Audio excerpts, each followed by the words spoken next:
Have you ever seen the impossible and still doubted?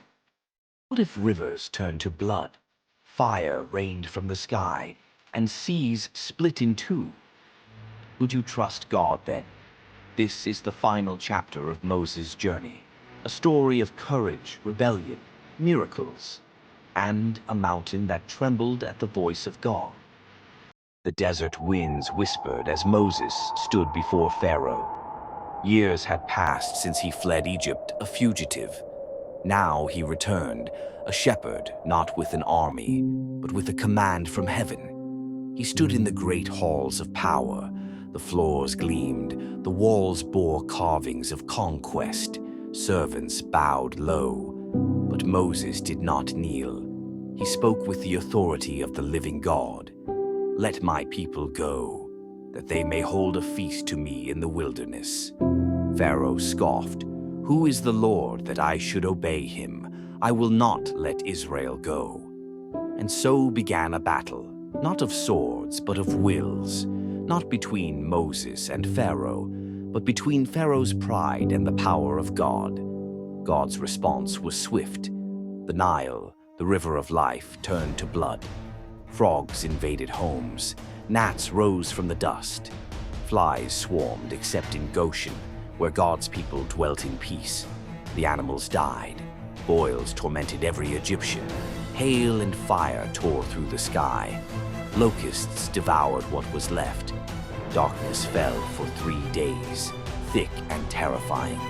Each plague struck at Egypt's gods, each one a warning and an invitation to let go.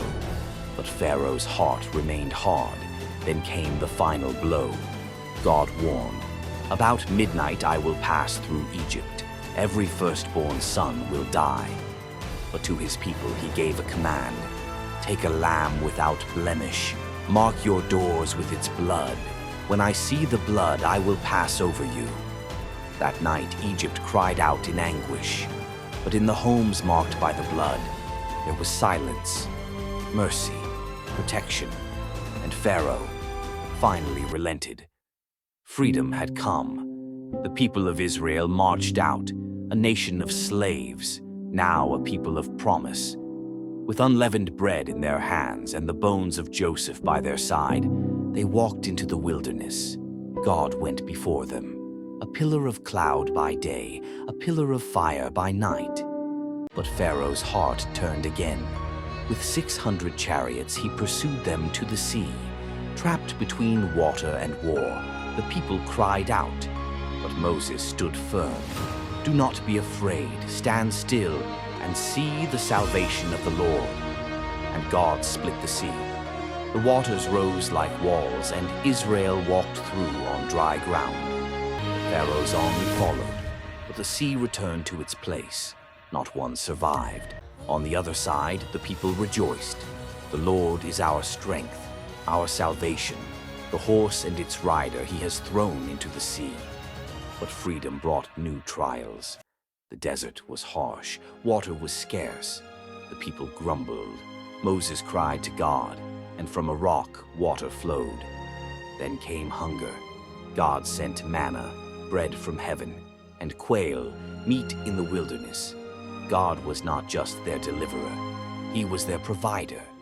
Every step, he was with them. Then they reached Mount Sinai, a mountain wrapped in cloud and fire. God descended, and the mountain trembled. From the smoke, his voice thundered, "I am the Lord your God, who brought you out of slavery." 10 commands were given, carved in stone, meant to shape a people. But while Moses met with God, the people fell into fear. They made a golden calf and bowed to it. They danced and feasted before it, and the covenant was shattered. Moses returned, his heart broken. He destroyed the idol and begged God for mercy, and God gave them a second chance. He rewrote the covenant and renewed his promise. From then on, Moses met God in a special tent, a quiet place far from the noise, and in that stillness he cried, "If your presence does not go with us, do not send us." God answered, "My presence will go with you, and I will give you rest." Moses asked one more thing. "Show me your glory." And God did. Not his face, but his goodness, his compassion, his love, his justice. When Moses returned, his face shone with divine light. The people could not look at him. He had seen the edge of God's glory. The journey continued. The tabernacle was built, a place for God to dwell among his people. And they followed the cloud. When it lifted, they moved. When it settled, they stayed. God was with them, even in the wilderness, and at last they stood at the edge of the promised land. But Moses would not enter. From Mount Nebo he saw it, fields of green, cities of promise, the fulfillment of a centuries-old oath. God said, "This is the land I promised. You will see it, but not cross over." And there Moses died, not alone, but with God. God himself buried him.